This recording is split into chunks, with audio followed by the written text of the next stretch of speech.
السلام علیکم ورحمۃ اللہ وبرکاتہ نحمدہ ونصلی علی رسولہ الکریم اما بعد فاعوذ باللہ من الشیطان الرجیم بسم اللہ الرحمن الرحیم الصلاۃ والسلام علیک یا رسول اللہ وعلی آلک واصحابک یا حبیب اللہ۔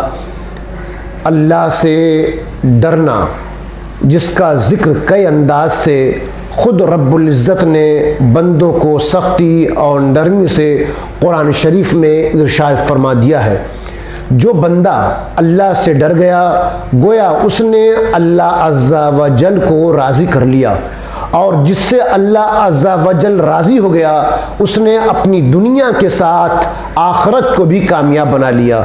بس بندوں کی کوششیں بلیغ ہونی چاہیے کہ اللہ تعالیٰ کا خوف ڈر دل میں پیدا کرے اور اپنے خالق کو کسی بھی انداز سے راضی کر لے، اور اللہ تعالیٰ کی رضامندی اس کے فرمان اور احکام کو دل سے ماننے اور عمل کرنے میں ہے۔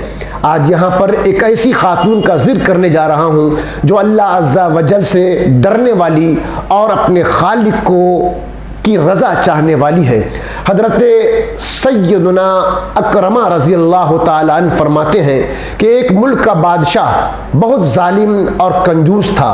اس نے اپنے ملک میں یہ اعلان کر دیا، کوئی بھی شخص کسی فقیر یا مسکین پر کوئی چیز صدقہ نہ کرے، کوئی کسی غریب کو مدد نہ کرے، اگر کسی نے ایسا کیا تو میں اس کا ہاتھ کاٹ دوں گا۔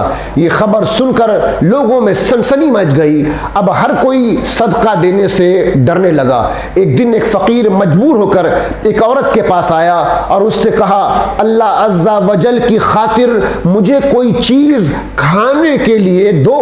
تو وہ عورت بولی، ہمارے ملک کے بادشاہ نے اعلان کیا ہے جو کوئی کسی کو صدقہ دے گا اس کا ہاتھ کاٹ دیا جائے گا۔ اب میں تمہیں کس طرح صدقہ کروں، میں کس طرح تمہیں کوئی چیز دوں؟ فقیر نے کہا، تم مجھے اللہ عز و جل کی رضا کی خاطر کوئی کھانے کی چیز دے دو۔ عورت کو اس فقیر پر بہت ترس آیا اور اس بادشاہ کی ناراضگی اور سزا کی پرواہ کیے بغیر اللہ عز و جل کی رضا کے لیے اس فقیر کو 2 روٹیاں دے دیں۔ فقیر 2 روٹیاں لے کر دعائیں دیتا ہوا چلا گیا۔ جب بادشاہ کو معلوم ہوا کہ فلاں عورت نے میرے حکم کی خلاف ورزی کی ہے تو اس عورت کی طرف اپنے سپاہی بھیجے اور عورت کے دونوں ہاتھ کاٹ دیے گئے۔ کچھ عرصہ بعد بادشاہ نے اپنی والدہ سے کہا، مجھے کسی ایسی عورت کے بارے میں بتاؤ جو سب سے زیادہ حسین و جمیل ہو تاکہ میں اس سے شادی کروں۔ تو اس کی والدہ نے اسے بتایا، ہمارے ملک میں ایک ایسی خوبصورت اور بے مثال حسن و جمال کی پیکر عورت رہتی ہے کہ میں نے آج تک اس جیسی حسین و جمیل عورت نہیں دیکھی، لیکن اس میں ایک بہت بڑا عیب ہے۔ بادشاہ نے پوچھا، اس میں کیا عیب ہے؟ اس کی والدہ نے جواب دیا، اس کے دونوں ہاتھ کٹے ہوئے ہیں۔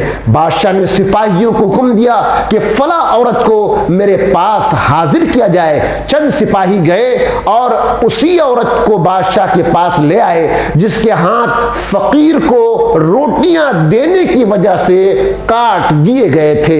جب بادشاہ نے اس عورت کو دیکھا، اس کے حسن و جمال نے بادشاہ کو حیرت میں ڈال دیا۔ بادشاہ نے اس سے کہا، کیا تو مجھ سے شادی کرنا چاہتی ہے؟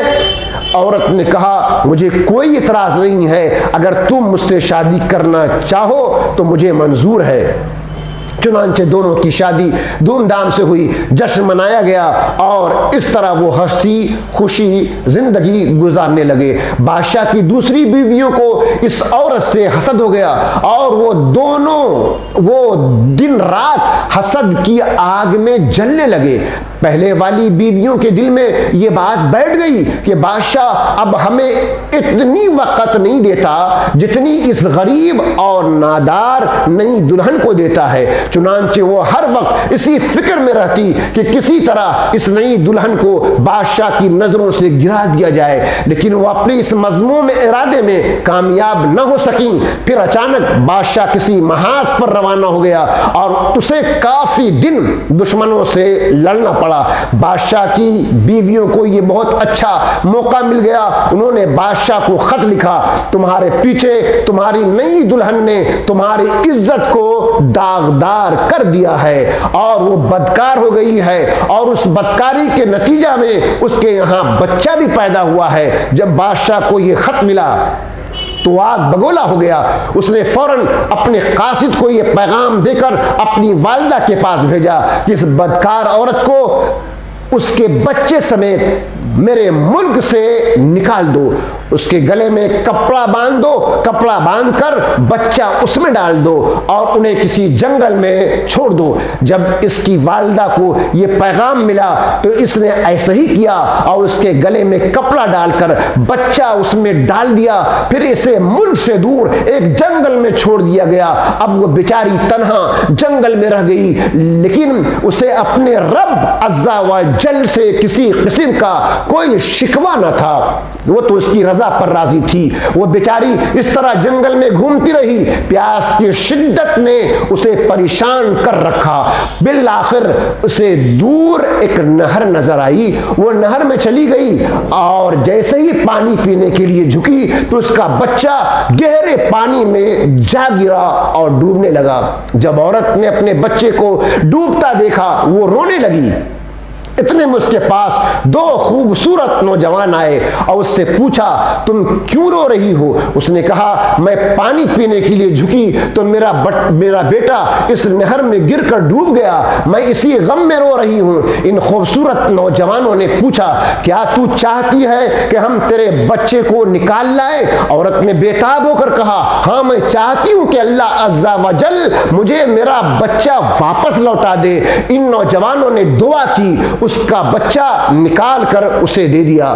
پھر انہوں نے پوچھا، اے رحم دل عورت، کیا تو چاہتی ہے کہ تیرے ہاتھ تجھے واپس کر دیے جائے اور تو ٹھیک ہو جائے؟ اس نے کہا، ہاں میں چاہتی ہوں۔ چنانچہ ان دونوں نوجوانوں نے دعا کی اور اس کے دونوں ہاتھ بالکل ٹھیک ہو گئے۔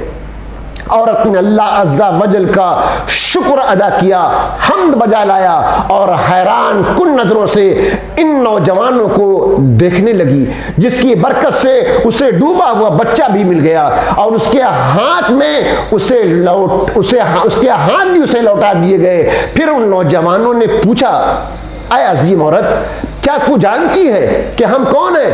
عورت نے کہا، میں آپ کو نہیں پہچانتی۔ عورت کا یہ جواب سن کر انہوں نے کہا، ہم تیری دو روٹیاں ہیں جو تو نے سائل کو دی تھی۔ سبحان اللہ، اس حکایت میں ہمارے لیے کیسی نصیحتیں ہیں کہ اللہ عز و جل کی خاطر، اللہ عز و جل کی رضا کی خاطر جو نیک عمل کیا جائے وہ کبھی بھی رائے گا نہیں جاتا۔ آخرت میں اس کا اجر تو ملتا ہی ہے، لیکن دنیا میں بھی اس کے ثمرات ظاہر ہوتے ہیں، جس طرح اس عظیم عورت کے ساتھ ہوا کہ دنیا ہی میں اس کو نیکی کا بدلہ مل گیا۔ لہٰذا ہمیں بھی چاہیے کہ ہمارا ہر عمل، ہمارا ہر کام، ہماری ہر بات اللہ تعالیٰ کی رضا کے لیے ہو۔ انشاءاللہ تعالیٰ اللہ تبارک و تعالیٰ ہمیں بھی دونوں جہان میں اس کی نعمتوں سے مالا مال فرمائے گا۔ وآخر دعوانا الحمدللہ رب العالمین۔